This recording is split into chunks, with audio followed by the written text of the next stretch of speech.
Es que estamos hablando de cocina antes de empezar el programa.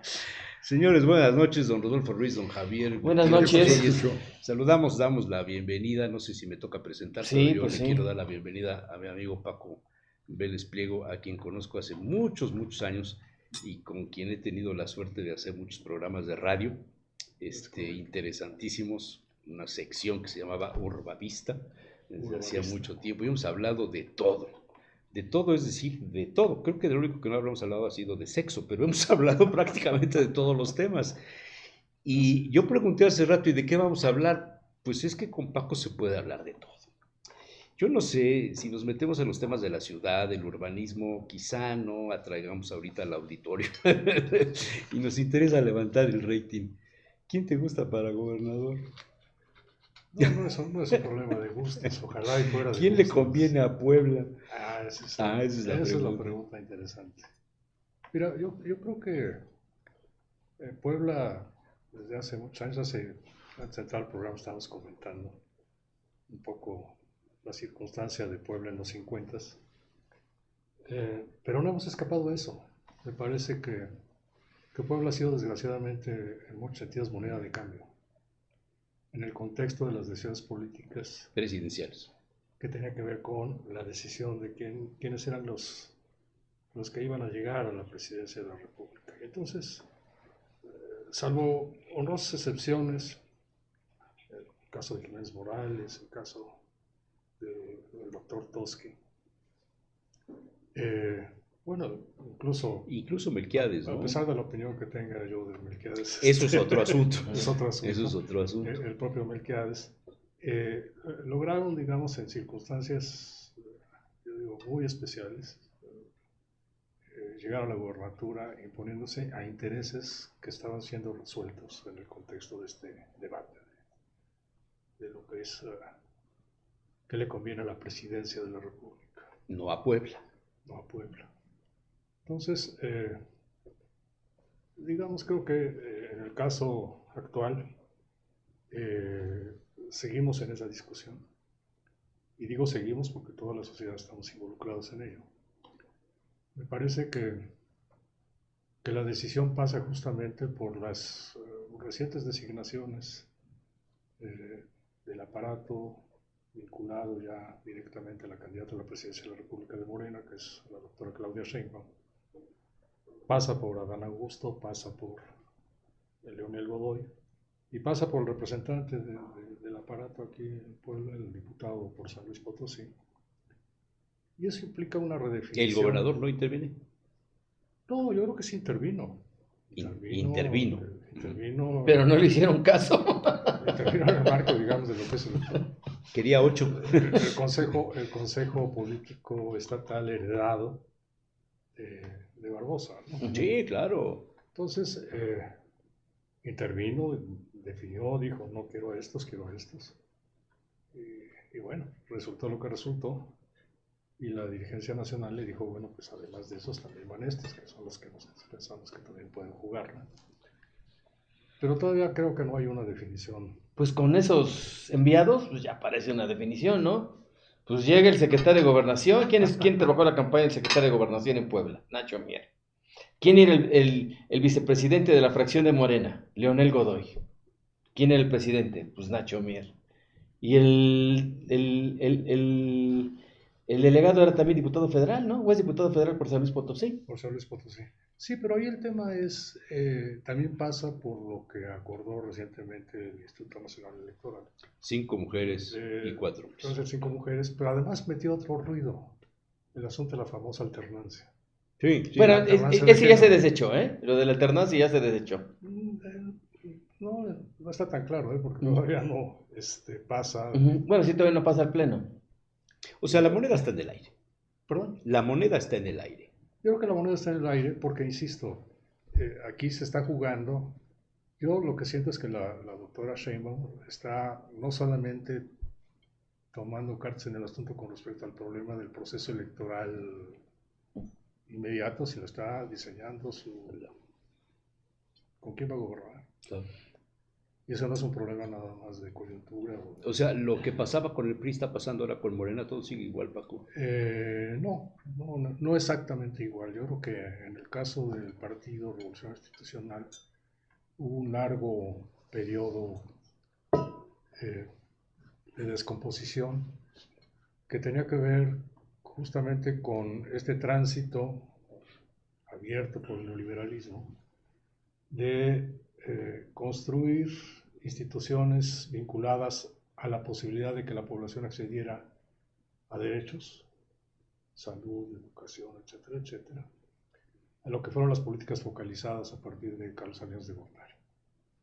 Es decir, el abandono de la idea de que todos los ciudadanos tenemos derechos, es decir, y fue sustituido por este concepto de igualdad de oportunidades, que es un concepto falaz desde mi punto de vista, porque, digamos, no se puede tratar igual a los desiguales, y tenemos una sociedad desigual. Y en ese sentido, las políticas remediales focalizadas a partir de la identificación de ciertos criterios de selección, pues con lo que condujo fue a la construcción de clientelas nuevas, ya no ancladas, digamos, en las viejas clientelas relacionadas con la conquista de derechos a partir de relaciones laborales, a partir de... el tema educativo es clave en esto. Estás hablando para iniciados. ¿Perdón? Estás hablando para iniciados. Porque estas cosas que estás diciendo a mí me marcan, no sé, a Javier y a Rodolfo, un perfil de quién no debe ser. Quizá no quién debe ser, pero quiénes no, o sea, quiénes hay que descartarlos de arranque porque representan todo lo que estás Pues diciendo. de plano ahí, de esos 7 que llegaron a la final, pues hay que descartar a 5. Fácil, fácil. Doctor, O sea, que Fácil. el proceso interno de Morena ha sido una simulación. O sea, Fácil. hay 2 punteros que han estado siempre en la puja y querían meter 8, bueno, llegaron 27, pero finalmente son 2 los de arranque y 2 los que van a llegar a la final. pensaron que era para la piñata. Doctor, Yo- Puebla es el yo corazón, no el descarto a una corazón mujer, del ¿eh? Estado. Yo no Es el descarto a corazón. una mujer. Sí. Y generalmente han llegado al poder gobernantes que no tienen conciencia de lo que es Puebla en todos los sentidos en un Estado. Es correcto. ¿Cómo hacer? ¿Cómo hacer para presionar, empujar, para que gobernantes sin conciencia tomen conciencia respecto de todos esos rubros que implican afectar al corazón del Estado?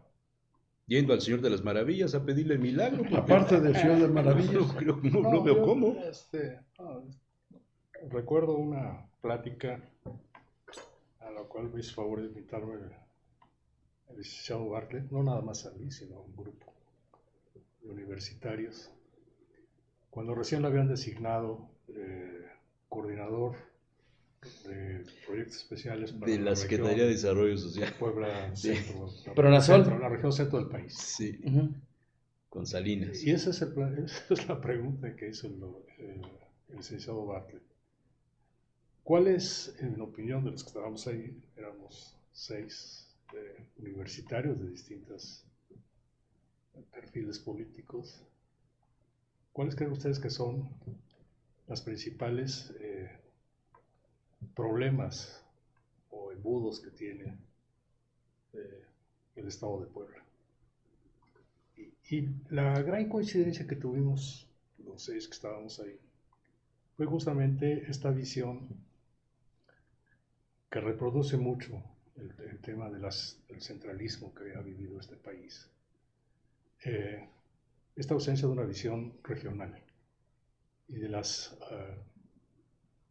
conocimiento de las propias regiones, porque creo que muchos de los gobernantes que han llegado desconocen las regiones. Pero todo el mundo habla de ellas, ¿eh? Pocos se han Y el que preocupado. tuvo no, 5 dijo, no, son pocas, mejor 7. Y otro dijo, no, mejor 9. Pocos. Bueno, ya El saben, último. El último propuso El 32 último, regiones. 32 regiones, sí. Pensaba que por cada región le iban a dar una lana, ¿o qué? Para aumentar bueno, la ese capacidad de... ese es un viejo debate, pero ¿cómo delimitas una región? Si a partir ¿De de qué? articulación ¿De de qué? condiciones económicas, de regiones de pobreza. naturales, Sí. si le pones el acento al tema de la pobreza. Ujú. Entonces, Pero aquí el problema es que efectivamente hay poco conocimiento del Estado.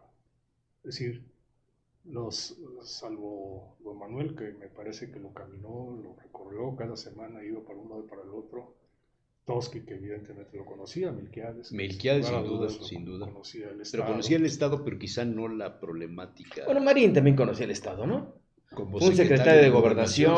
sí. Sí. Lo Como conocía secretario desde de la operación Gobernación, sí. Sí, política. desde la pero operación no, política. digamos, lo Fue conocía. presidente del PRI, o No, sea, y sí, sí, en sí, el, sí, en sí, el, sí. en el orden de la intriga política. Y de los grupos que políticos, sí. La intriga Sí, sí, sí, política, sí, sí. más que del orden Sí. político en Sí, la sí, extensión Desde la amplia, operación ¿no? política, pero conocer el Estado es mucho más que eso.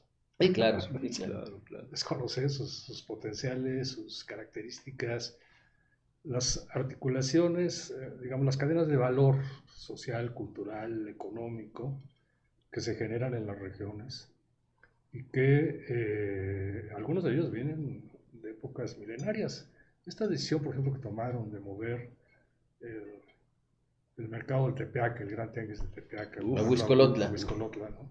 Que fue Con una Mariano decisión- Piña Olaya. que Un fue una negocio decisión tremendo. política que rompe una tradición De un tianguis, digamos, Prehispánico. y que articulaba, digamos, cadenas de valor, comercialización, actividades de comunidades campesinas que iban incluso mucho más allá de la región del estado de Introductores de Puebla, todas las partes, de regiones del Veracruz. estado sí, de Veracruz, y sí, mucha gente de todo el sureste. Entonces, y eso es desconocimiento y eso es obedecer a intereses específicos. Eso fue hacer un negocio. Etcétera, ¿no? Pero Fue hacer un negocio. por eso, Sí, las eso bodegas, es específico. las bodegas. Por Entonces, cierto, de una persona muy un cercana poco aquí a para Tasur. responder a la pregunta que hacía Javier. don Javier, me parece que sí necesitamos de alguien que conozca el Estado, que alguien que haya caminado el Estado. No hacer concentraciones políticas en cualquier parte del Estado, sino caminado el Estado. Y la historia. Esa es la otra historia. ¿Sí? Pocos la conocían también. Ahora, de los que hay, Pero o de los candidatos o aspirantes que hay, ¿quién conocería mejor el Estado? Tan, tan, tan, tan, tan, tan, tan. no, bueno, algunos creo que lo han estado caminando. Yo creo que Olivia. Pero políticamente, Olivia lo políticamente. conoce. Olivia conoce el estado. Ujú. El estado del campo de golf de la vista. Ujú. Que eso también es muy importante. no, yo no quisiera descalificar a ninguno. ¿no? Tampoco calificar a Es malo soy yo. No, Hoy no, soy no. cuchillo. ¿Qué? Porque me parece que ese es un tema que hace mucho que se abandonó. Es decir, en términos de un activismo político. Es decir, los viejos políticos te decían, tienes que caminar de tu distrito, tienes que Sí, gastar caminar. suela. Sí, Oiga, doctor, usted comenzó diciendo que Puebla ha sido una moneda de cambio, sí, que siempre ha estado en función de la elección presidencial, sí, del presidente o del candidato. sí.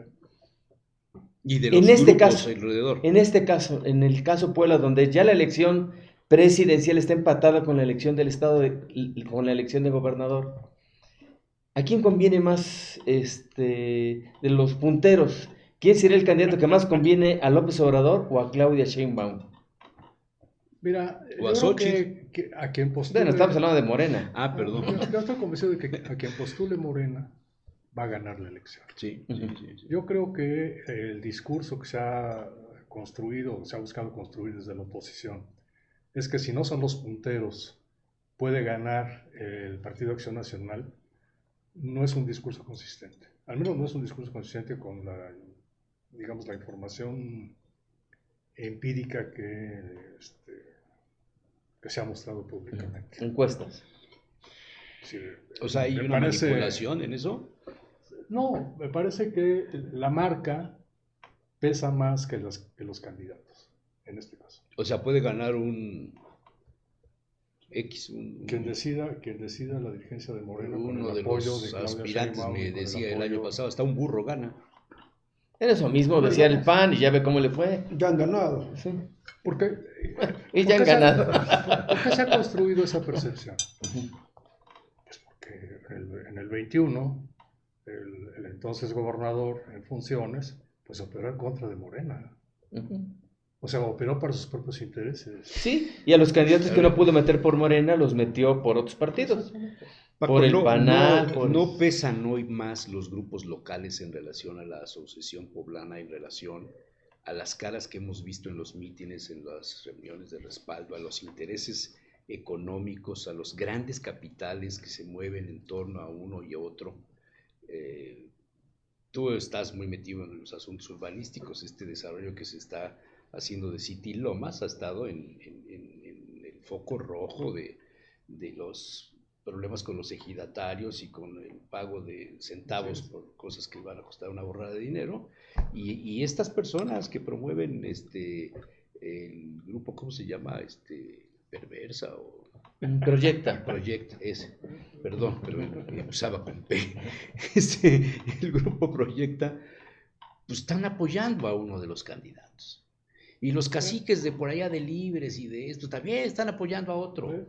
Entonces, o sea, los negocios están en juego en la asociación gubernamental como nunca antes. No, como nunca antes, no. Yo creo que siempre han estado en juego. Y me parece que quienes han aparecido públicamente arropando a un candidato también están apoyando a otros candidatos. Por abajo, por las dudas. Muy a la O poblana. sea, tienen su apuesta A y su apuesta B. Sí, bueno, digamos, no hay que olvidar que los intereses económicos no tienen... No en tienen sentido ideología. estricto, ¿Ok? no, sí Tienen la intereses, pero no sí ideología. sí la tienen, pero están dispuestos a ponerle un paréntesis a la ideología, siempre y cuando puedan pactar en función de esos intereses Como lo hizo el económicos. grupo Atlacomulco en el Estado de México, por no ir muy lejos.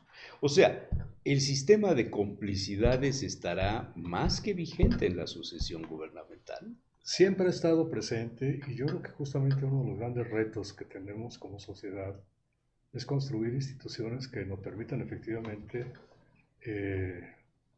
transparentar no solamente los procesos político-electorales, sino el ejercicio del poder.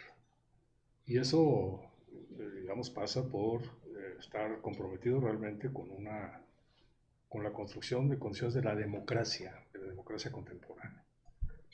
Yo creo, digamos, que en el pasado no es que no haya habido democracia, sino que tenemos que analizarla en el contexto de las circunstancias históricas en las cuales se está ejerciendo esa relación entre gobernantes y gobernados.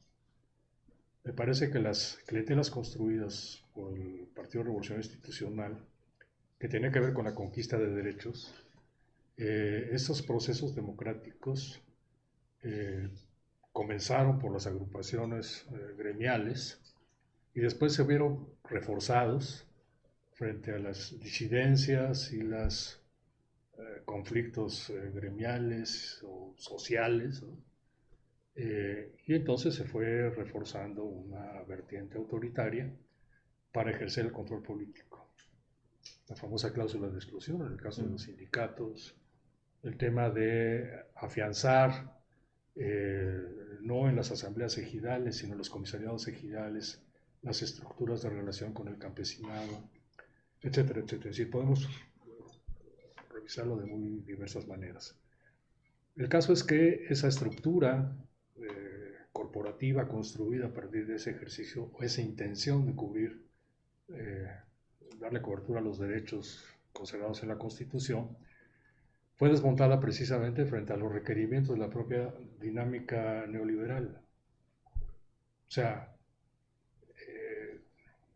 todos pensamos que el TLC fue el punto de partida, pero en realidad se vino construyendo desde antes. Desde el GATT. Exactamente, desde el término de la negociación de la Ronda Uruguay y, digamos, la construcción de la Organización Mundial del Comercio y toda esta redefinición, digamos, de las reglas del juego en lo que se refiere al tema arancelario. En el continente.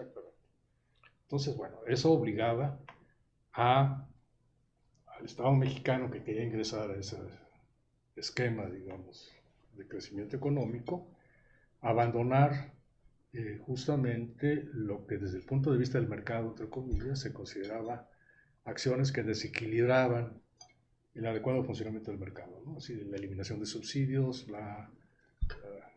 el caso de la vivienda, desde los 70s Fondo Monetario, Banco Mundial impugnaban, no nada más en México, sino a nivel internacional, en el caso de Francia, las políticas de vivienda a bon marché, que le llaman, ¿no? De vivienda de mercado a bajo precio, porque distorsionaban el mercado de la vivienda, afectaban, digamos, los intereses de los grupos inmobiliarios, Sí, que desarrolladores, invirtieron en las etcétera. periferias y se vinieron abajo las inversiones en las periferias por esa política. El caso del campo tiene también sus repercusiones, es decir, que pasa por la reforma del 27 constitucional, pero no solo. Pasa por la eliminación de apoyos al campo de muy diversa naturaleza, todo el tema digamos, del apoyo, los precios de garantía, todo el asunto relacionado incluso con la selección de cultivos que están orientados a la exportación. Simplemente no hay que ir muy lejos, hay que ver qué ocurre en el Valle de Tepeaca. Toda la transformación que ocurrió. Sí, se refiere al dejaron tipo de ser cultivos. regiones maiceras para convertirse en hortalizas para exportación de Estados Unidos. Es Y correcto. guachicolera. ¿Quién domina esas Michoacán, cadenas de valor? con el aguacate y el limón. ¿Quién domina esas cadenas de valor? No lo dominan los productores. No, el Lo comercialista. domina desde quien comercializa. certifica la famosa inocuidad, ¿no? Sí, en sí, el agua. sí. Y el desarrollador de los sistemas Sí, de producción masiva hasta del campo, quien claro. controla el proceso de Los exportación, holandeses, sí, el empacado, sí, etc. sí. Oiga, doctor, regresando al tema local, ¿por qué cree que el Frente Amplio por México y su virtual candidato a la gubernatura, Eduardo Rivera, no tendría ninguna posibilidad? No, bueno, aquí todo el mundo tiene posibilidades, ¿no? Pero dijo que no veía, digamos, Yo no veo un escenario en donde pueda ganar el Frente Amplio por México. Porque a diferencia de lo que ocurre, digamos, con Morena, en el caso del Frente Amplio por México no hay liderazgo. No hay liderazgo político nacional que esté empujando el asunto. Su candidata a la presidencia realmente es una candidata que le está creando hoy, a estas alturas del partido, creo yo, más problemas que le está proporcionando efectivamente una posibilidad, una plataforma de apoyo y de despegue. Entonces yo veo muy difícil que Frente Amplio por México pueda, incluso las propias membretes, bueno, no son membretes, Partidos. son partidos, las propias franquicias, sí, pero se han convertido también en eso, las propias franquicias tengan por sí mismas mayor peso que sus candidatos. Oye, pero en las últimas elecciones, cuando ganó Lalo, Morena perdió en la zona metropolitana, perdió varias presidencias municipales, perdió diputaciones. Por eso, habría que preguntarle a Barbosa. No sé. Digo, no dije no sé, lo sé porque pues, yo vi cómo boicotearon las campañas de Morena desde Casaguayo, entonces pues era No obvio. solamente eso, Pero todos este los- fenómeno podría repetirse. Pues habría que preguntarle a Salomón Céspedes, ¿no? Pero no, yo creo que no puede repetirse por varias razones, ¿no? O sea, ese fenómeno se dio sí, solo sí, porque no hubo voluntad estatal o el gobernador sí no había una favoreció a voluntad. Morena. La voluntad estatal fue Que Apoyar a sus perdiera, propios constru- candidatos. construir que las perdiera condiciones Claudia, que perdiera para Claudia. yo decidir quién va a ser mi sucesor. Así es, Ujú. así es. Y eso supone la construcción de lealtades a partir de la definición de estas candidaturas a nivel local.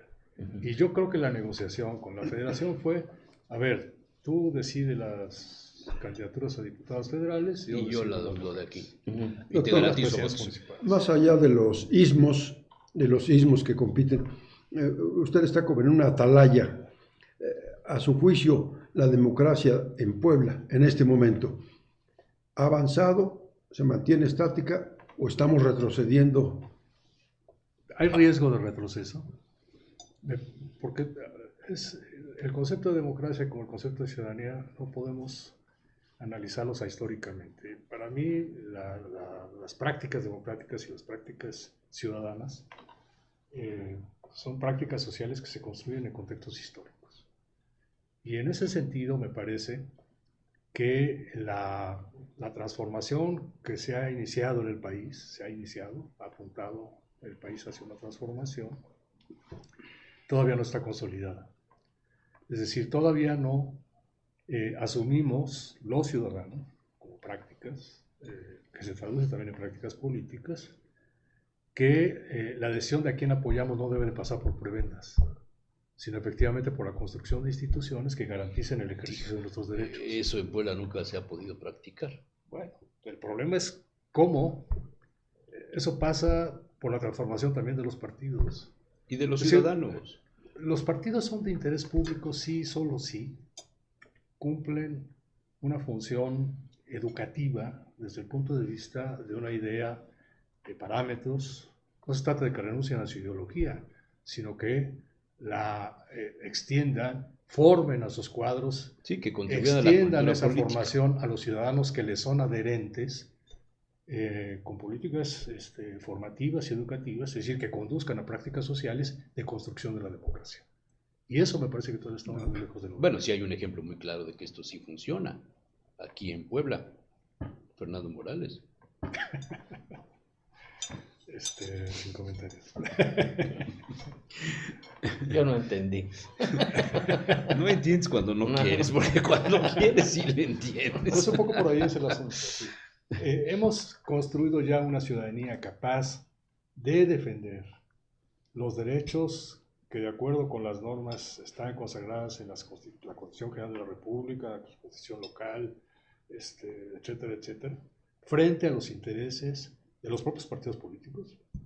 Sí, sí, sí. Esa es la pregunta que habría que hacer. ¿Qué Yo creo está que en la ciudadanía juego todavía ahora no está en el eso. 24? ¿Qué nos estamos jugando los poblanos? La consolidación de esta transformación. Me decía ¿Cómo alguien decía? que si no se toman decisiones antes de diciembre, para meter los proyectos de la federación que serán votados en diciembre del 24, nos vamos a quedar sin presupuestos para temas vitales en el 24, el 25 y hasta el 26 vamos a poder meterlo. O sea, está en juego el futuro de Puebla para el 50. Hay quien ve el 50 como la posibilidad de que Puebla remonte nuevamente a la cuarta o la economía de México o se vaya a los niveles El sótano. sí. Mira, Puebla vivió de los proyectos construidos en la década de los 50 a través de este tema de la Junta de Mejoras, del grupo que ejercía funciones de planeación con esta mezcla de intereses colegios, público-privados, sí, sí. etcétera, Sí. que incluyó básicamente proyectos de carácter urbano, de desarrollo inmobiliario, El entubamiento con de San vistas Francisco, por ejemplo. con vistas al proceso de metropolización. Sí, Y también con vistas a la modificación de lo que era la base económica que sustentaba, sí. digamos, los intereses y también las necesidades, digamos, de empleo de la principal concentración poblacional en Puebla. Abriendo brecha con Volkswagen, pero también invitando a ILSA, invitando, digamos, o sea, toda la parte metalmecánica, la parte química, etcétera, etcétera. Ese ciclo ya se agotó. El otro gran proveedor de proyectos, estamos hablando de los 50, el salto se da hasta la época de Bartlett. El gran proveedor de proyectos... 50, 60 y hasta finales de los 60 cuando estaba todavía Aarón Merino Fernández, ¿no? No, Aarón Merino Fernández lo que hizo fue darle seguimiento al esquema de desarrollo urbano, inmobiliario, proyectado en el 58, ahí están los planos reguladores de la época. Lo que hicieron fue seguir ahí la agenda del... Un poco lo que pasó con Melquiades y Marín, pues le dieron continuidad a los proyectos de Y el Bartlett. propio No, Moreno Valle. ojalá se lo hubieran dado, el que se lo dio fue Moreno Valle. El propio Moreno Valle. El que se lo dio fue Moreno Sí, Valle. el propio Moreno Los Valle. otros lo... Pues, digamos, se montaron en ellos y le sacaron provecho. ¿Cuál fue la irrupción de Moreno Valle en los proyectos, digamos, desarrollados? Audi es la irrupción. Ese no estaba contemplado en el esquema de Bartlett. Y la irrupción de Audi tiene que ver con otras cosas, tiene que ver con otros intereses que llevaron incluso al que en aquel momento era el presidente del consorcio de Audi, el representante alemán, lo echaron fuera. Pero vendió la rueda de la regresaron fortuna. a su país y ahí tiene... Pero vendió la rueda de la fortuna. No solo, Bueno, digamos, se pactó, los negocios ahí. se pactó un esquema, digamos, de instalación de la industria que hasta ahorita estamos pagando, ¿no? Es decir, el costo de la plataforma es una locura. Sí, sí. Oiga, doctor, la leyenda urbana muy poblana le atribuye a usted una cercanía, una relación amistosa, quizá la única o quizá la más importante de Puebla, con la esposa del presidente Andrés Manuel López Obrador, con Beatriz, por ser poblana, ligada a la universidad. ¿Es verdad? ¿Es verdad esta relación? ¿Hay buena relación? Hay buena relación y voy a aclarar el punto porque se ha especulado mucho sobre el tema. La doctora Beatriz Gutiérrez solicitó en el 2013, acaba yo de llegar a la dirección del instituto, por la intermediación de un estimado colega, por la intermediación del antropólogo Julio Glockner, que la había conocido justamente porque hay que recordar que Julio fue candidato a diputado en los procesos electorales en los que estuvo involucrado Andrés Manuel. Bueno, entonces Julio me comentó, oye, la doctora Beatriz Gutiérrez quisiera tener una entrevista contigo para ver la posibilidad de ingresar al instituto como profesor. Me dijo, sí, cómo no, Julio, no tengo ningún problema. En ese momento, estamos hablando del 2013, estaba abierta la posibilidad de que la universidad obtuviera plazas por la vía de lo que CONACYT había abierto como repatriación o lo que se llamaban cátedras de retención. ¿En qué consistían cada una de ellas? En el caso de la repatriación, tenía que ver con profesores e investigadores que se habían formado en el extranjero, apoyados por el propio CONACYT, y que se habían mantenido en el extranjero. Y se inició una política que buscaba aminorar la fuga de cerebros por parte de CONACYT, por parte del gobierno federal, y en ese sentido se abrió esa posibilidad. Quien quisiera regresar al país podría hacerlo por la vía de un apoyo de CONACYT en términos de las cátedras de repatriación. Y las cátedras de retención tenían que ver con el compromiso también de CONACYT de apoyar por un año la presencia de un profesor o profesora que reuniera los requisitos académicos, el doctorado, etcétera, etcétera, es decir, los méritos. Y en ese año ese profesor o profesora tenía que ser evaluado tanto por el CONACYT como por la institución para ver si cumplía con las metas previstas desde el punto de vista académico. ¿Cuáles eran esas metas? Una de ellas era su propio ingreso, en caso de que no perteneciera, el ingreso al Sistema Nacional de Investigadores. Bueno, entonces, yo lo planteé directamente a los colegas del instituto y la propuesta, desde el punto de vista de los proyectos que estaban en desarrollo, vino de un cuerpo académico consolidado perteneciente al programa de estudios de ciencias del lenguaje. Dijeron, sí, sí nos interesa lo que trabaja la doctora, y entonces en el 2014 me presentaron un proyecto, que es el que presentamos a CONACYT.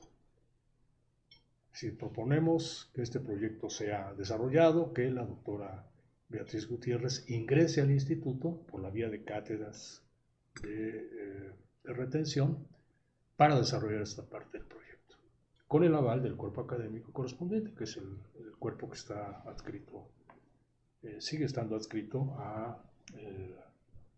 al posgrado en Ciencias del Lenguaje. Ocurrió todo el proceso, se hizo la evaluación, se hizo la propuesta, CONACYT hizo la evaluación del proyecto y lo aceptó. Estamos hablando del 2014, para ingresar en el 2015. O sea, muy lejos del escenario de proceso, la presidencia, sí. Del proceso, digamos, de... Pero sí te lo agradeció. De definición y de elección. Ingresa en el 2015 y ocurre el año, se genera todo este proceso de evaluación de las actividades de la doctora, ingresa la doctora al Sistema Nacional de Investigadores, entonces hay una evaluación del Consejo de Unidad Académica, hay una evaluación del propio cuerpo académico, hay una evaluación de CONACYT, y entonces queda en firme su contratación dentro de la institución. Recuerdo haberle planteado el tema al entonces rector, Alfonso Esparza, le dije, ahí está solicitud, te lo informo porque vamos a iniciar este proceso que es de carácter académico y yo sé que eso puede generarle problemas a la institución por quién es ella y por lo que representa como esposa, como compañera de Andrés Manuel. Entonces, bueno, si va a haber alguna dificultad de carácter político, pues de una vez dímelo. Y el doctor Esparza me dijo que no había ningún problema, que digamos que la vía escogida era correcta, es decir, era un proceso de evaluación entre pares, tanto desde el punto de vista de la academia, del instituto, como desde el punto de vista de CONACYT, ¿no? Entonces, así fue que ingresó a la universidad, al instituto. Ahora, que eso nos ha llevado a tener una relación, digamos, pues de confianza y de intercambio de opiniones, sí. No quisiera yo llamarle de amistad, porque, digamos, eso ya tiene otras implicaciones, ¿no? Pero hay una relación de respeto, igual que con todos los colegas del instituto. Y además, en mi propia función de director en aquel momento, pues, no había ninguna otra situación distinta, ¿no? Y con esa cercanía que tiene con Beatriz Gutiérrez, ¿cree que Beatriz Gutiérrez influye en los procesos políticos? ¿Que puede influir en el proceso de sucesión gubernamental? Bueno, yo creo que ella tiene sus propias opiniones, nunca las he conocido tan claramente. O sea, realmente los comentarios y los acuerdos a los que hemos llegado pasan estricta y directamente por proyectos de carácter académico. O sea, ¿nunca hablan nada fuera de lo académico? Sí, en algún momento recuerdo haberle expresado, sobre todo después de la elección del 2018, la preocupación que en lo particular yo tenía como director del instituto por su propia seguridad y por la seguridad del propio presidente, ¿no? Si dadas las situaciones y los conflictos políticos que podrían derivarse de ello, ¿no? Entonces, pues se acordaron simplemente mecanismos que permitieran garantizar el que no hubiera algún desaguisado. Pero digamos, ¿nunca tiene alguna opinión sobre el futuro de la universidad, sobre el futuro del Estado? Nos hemos concentrado en la parte de los proyectos para la universidad. Por ejemplo, el proyecto que tiene que ver con todo el tema relacionado con los bienes naturales, culturales y ecológicos de la universidad y los distintos aspectos que contempla.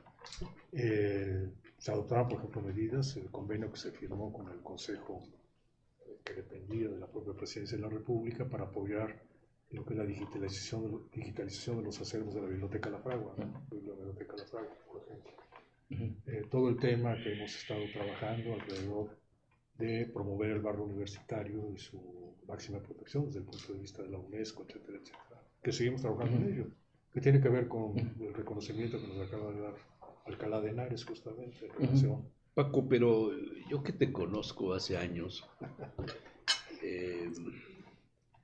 no podría yo creer que llevándote con doña Beatriz, o la doctora Gutiérrez Müller, pues no le preguntaras, oye, ¿por dónde que va? ella no te dijera, hay que apoyar, hay que mover. Este es el bueno. Hay que mover a fulana porque la quieren dejar fuera, por decir algo. Porque yo creo que ella iría más con una mujer que con un hombre, ¿no? Pero pues no hay mujeres. A ver, mira. Hay 4, ¿no? 3. Ninguna competitiva. En términos de encuestas. Pero ya dije que hasta por un burro ganaba, ¿no, hombre? Entonces... Cuando ella ingresa al instituto, en ese contexto del 2014, lo primero que me dijo es, vengo a trabajar, Paco, no quiero verme inmiscuida en las coyunturas políticas ni de la universidad ni locales, porque mi circunstancia en particular en este momento es muy difícil. Y yo he aprendido a respetar esa posición. Y Andrés Manuel todavía no era presidente. ¿En tu familia habrá alguien que no la respete? No, yo creo que todos respetamos esa decisión en mi familia. Sí, me refiero a tu familia, a doña Cata, no se habrá atrevido a preguntarle. Luego salen fotos ahí con ella. Bueno, han tenido una relación muy esporádica. Catalina es una mujer, tú lo sabes, profundamente respetuosa Total. del espacio, de los espacios en los que yo desarrollo mis actividades, y yo también he sido muy respetuoso de los espacios en los que ella desarrolla sus actividades. Han coincidido en las invitaciones formales que tienen que ver con los informes. Solamente. Nada más, o con las fiestas de fin de año, las comidas que se ofrecían en el instituto para la conmemoración, digamos, del fin de año, ¿no? Y las charlas han sido básicamente sobre el bacalao, los chiles en la comida, no, la preocupación que en algún momento nos despertó a todos después del 2018, las agresiones en redes a su hijo. Sí, fuertes. Fueron muy fuertes, ¿no? Y bueno, pues, obviamente le pasamos nuestra solidaridad con respecto a eso, pero hasta ahí no. Oiga, doctor, yo sí le quiero preguntar en su carácter de urbanista. Hoy leí un artículo de Osiel Mora en eConsulta que decía que la declaración de Puebla como Patrimonio Cultural de la Humanidad estaba en riesgo por las obras que se están haciendo en el centro histórico. ¿Esto es cierto? Eso es una mentira del tamaño de la catedral, por favor. No tiene nada que ver. No, a ver, Puebla fue de las primeras ciudades que se fueron inscritas en la lista junto con las otras 6 del país. Y tuvo sus propias particularidades, porque la propuesta en aquel momento del gobierno federal y del INAH era inscribir patrimonios mixtos, es decir, arqueológicos con valor arqueológico y con valor histórico. En el caso de Puebla se jugó el tema en relación con Cholula y el Centro Histórico de Puebla. Quien dictamina eso es Iconoce Internacional, es un comité internacional. Bueno, admitieron el de Puebla, pero descartaron Cholula por las transformaciones que había sufrido Cholula, y entonces no lo consideraron relevante en aquel momento. Ambas expedientes, pero particularmente el de Puebla, es donde más tuvimos intervención, injerencia. Cholula de manera colateral, ahí estuvo básicamente Eduardo Gutiérrez como subsecretario en la época. Claro, Eduardo Gutiérrez, que creó el Consejo del Centro Histórico. Bueno, entonces él estuvo muy metido en la parte de Cholula, muy vinculado con la Universidad de las Américas, pero ese expediente no sé. Ahora, ¿qué pasa con esos expedientes del 87, 86, incluso desde los 80? Que los criterios de selección han sido sometidos a discusión actualmente. No actualmente, ya tienen 20 años fácil. Que están siendo discutidos a nivel internacional. Voy a poner un ejemplo. El criterio 6, que tiene que ver con no solamente considerar la parte del patrimonio material de los sitios inscritos, sino también su vigencia en términos de continuidad en relación con el patrimonio inmaterial, las influencias, las continuidades, más directamente relacionadas con el patrimonio inmaterial. Pero ese criterio 6 no puede ser el único criterio para, por ejemplo, inscribir ni un para sitio en la lista del la patrimonio mundial, sino tiene que estar asociado a los otros, a cualquiera de los otros 4 o 5 premios. Bueno, pero ese criterio, solamente ese criterio, por ejemplo, ha sido objeto de revisión durante 6 ocasiones y objeto de precisión de los alcances y de los términos en los cuales está formulado a lo largo de los últimos, por lo menos 15 años.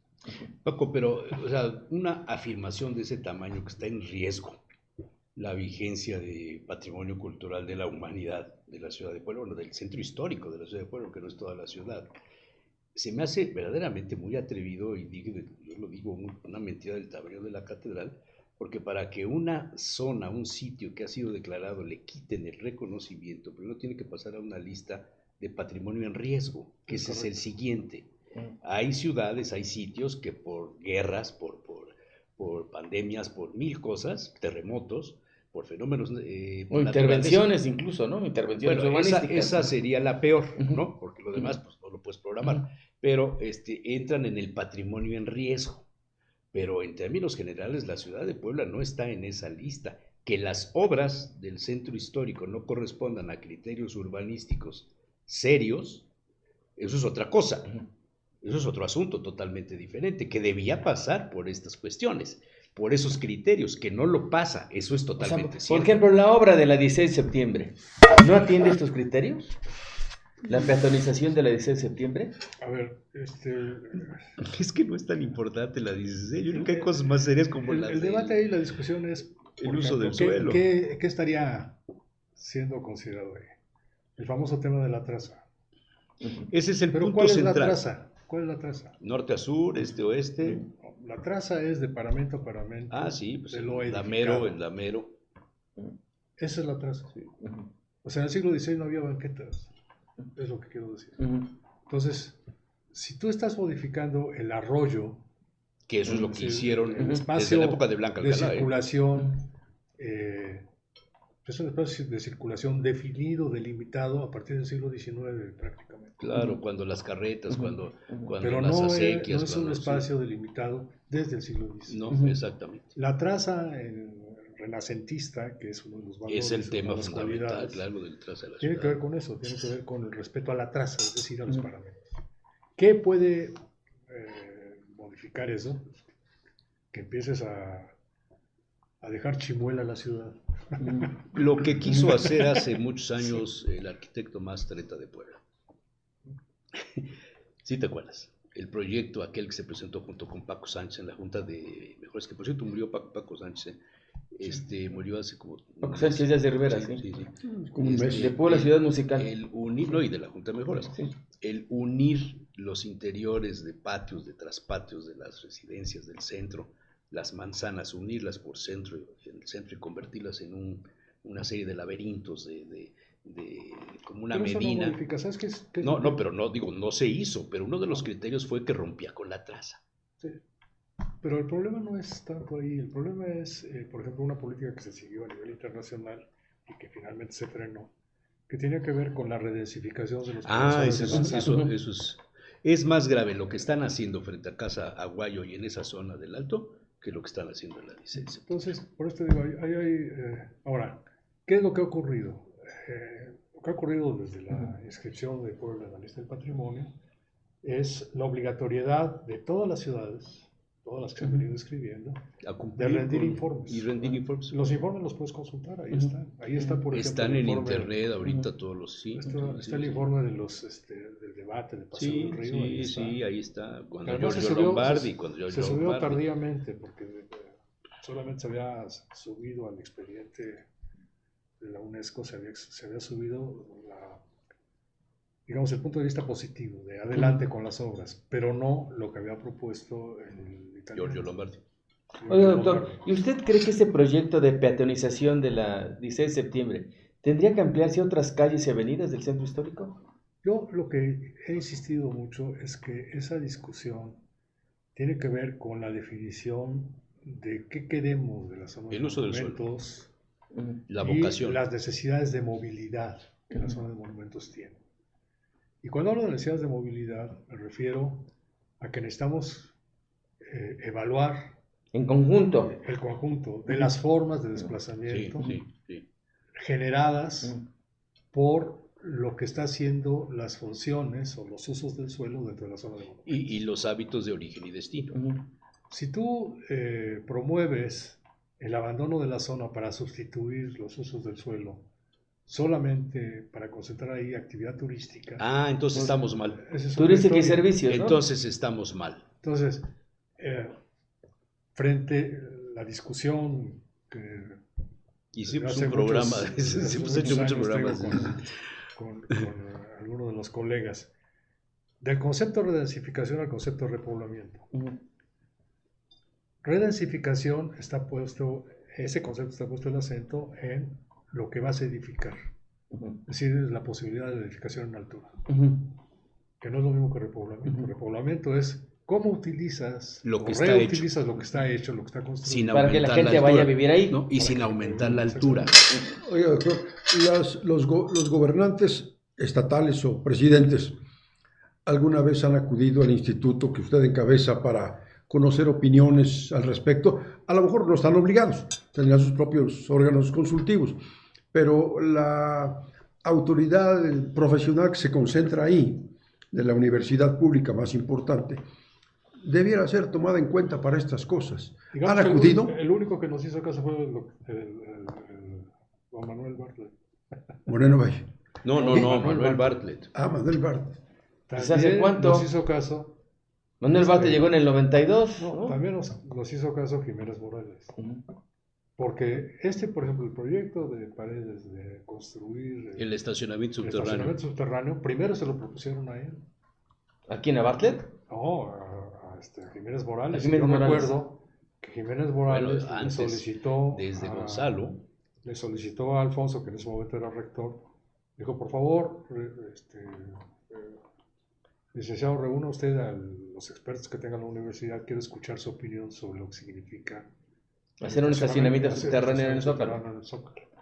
Pero Y desde efectivamente, antes, tuvimos una Paco, reunión en Casa Puebla. desde donde antes, expresamos nuestras opiniones. cuando Gonzalo era gobernador, un gobernante de grata memoria para ti, le propusieron hacer la gran explanada de Puebla desde la catedral hasta el Sí, Paseo claro, Bravo. querían abrirlo hasta el Paseo Bravo. Ya se murieron los que la propusieron, ya podemos decir sus nombres, pero... Entonces, sí, don Manuel nos hizo caso parcialmente. Yo fui coordinador técnico del programa de ordenamiento territorial de la zona centro poniente, que es lo que le dio sustento, digamos, jurídico en términos de la planeación nacional de aquel momento, que era la Ley General de Asentamientos Humanos del 93, a los proyectos, digamos, regionales de la Angelópolis. Oye, Entonces, nos quedan 5 minutos. Hay una pregunta que yo creo que todos queremos hacer, pero no se atreve. Al analizar las fichas, las corcholatas de Morena, los antecedentes de cada uno de ellos, ¿hay alguien que represente a la izquierda poblana? Porque yo veo... Habría que definir qué estamos enmascaramiento. entendiendo por izquierda en aquel momento. No, de hoy día. Bueno, De hoy día. Bueno, es que si partimos, bueno, la primera pregunta sería, ¿López Obrador es de izquierda?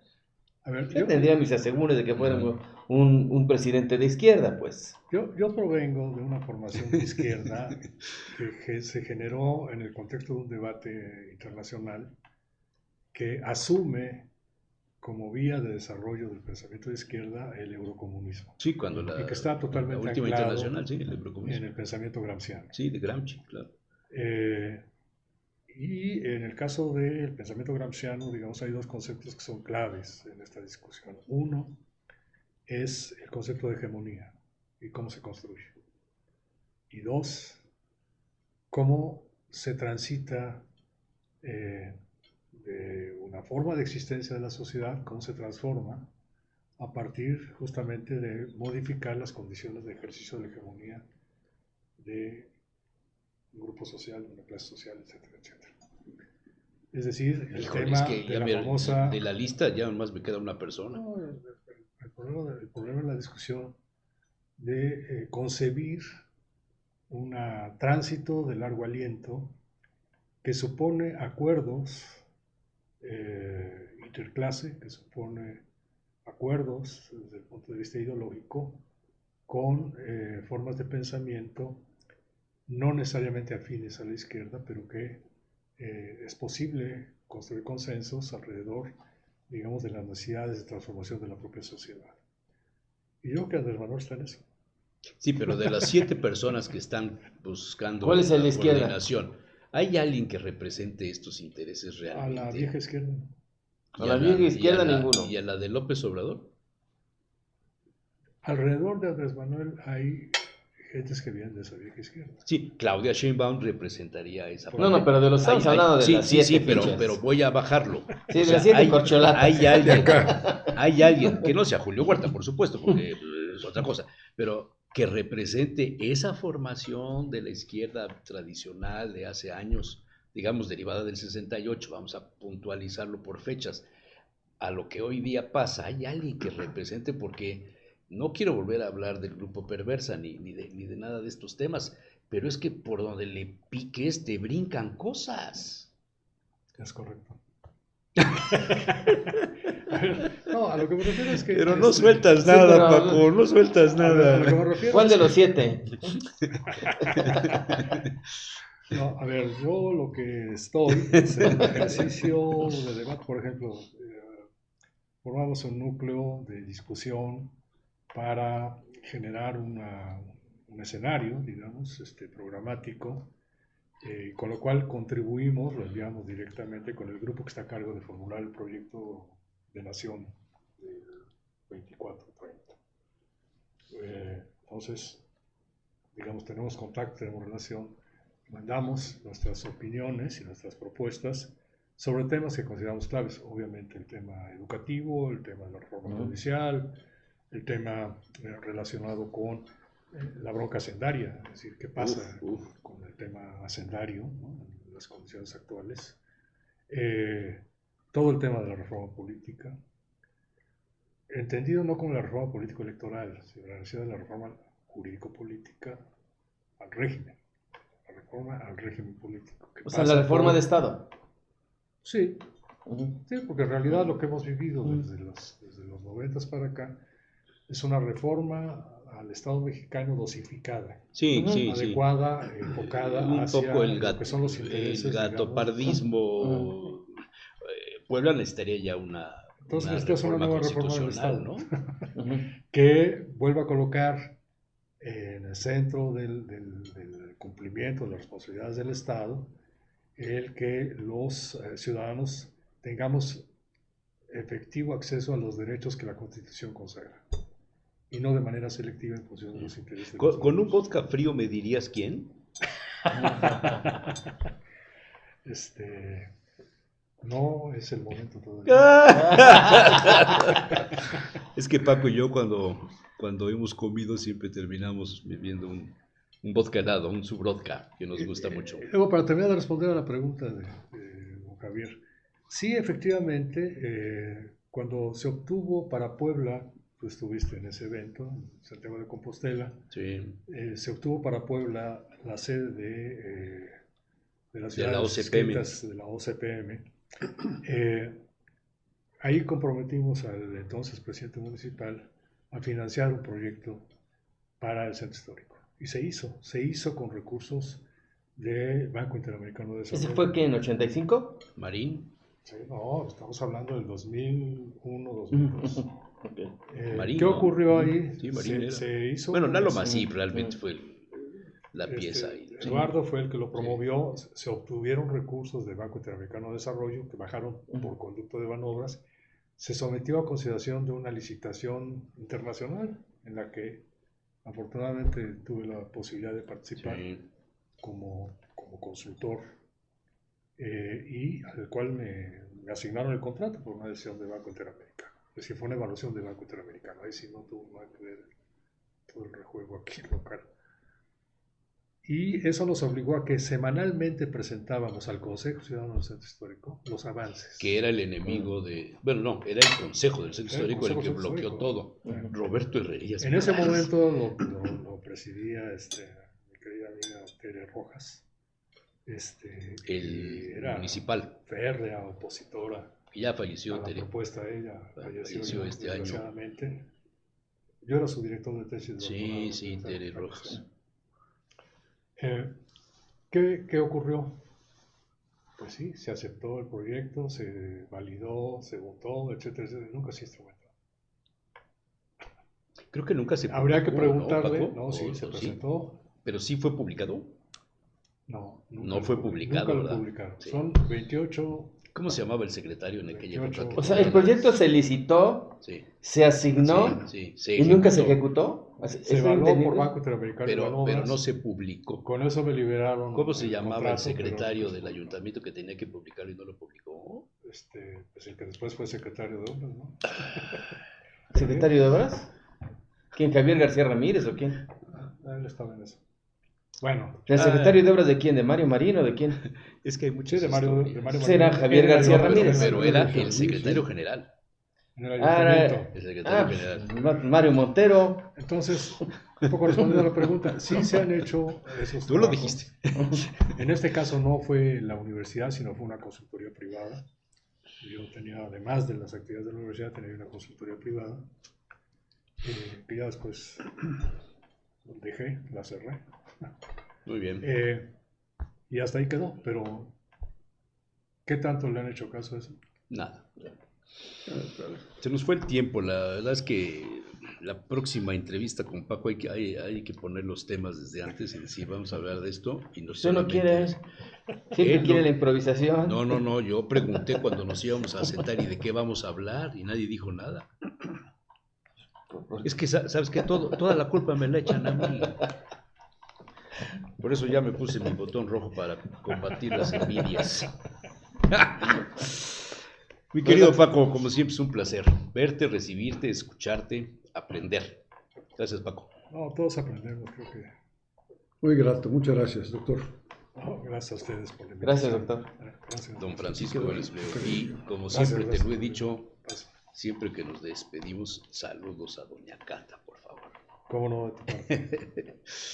Hay que invitarla un día. Doña Cata tiene muchas cosas que ¿Cómo no? decir, ¿eh? Pero ¿Cómo no? Muchas. Si yo soy reservado, ella es no. Ella es más. Pues Muy que bien. vengan los vodkas fríos, ¿no? El Subrod, que es el que nos gustaba mucho.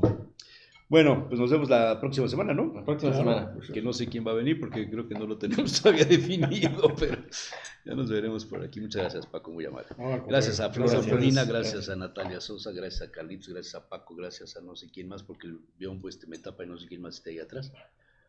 ¿Quién me faltó? Todos están. La diseñadora, que nunca la mencionamos, Sheila. Sheila. También muchas gracias. Muy bien.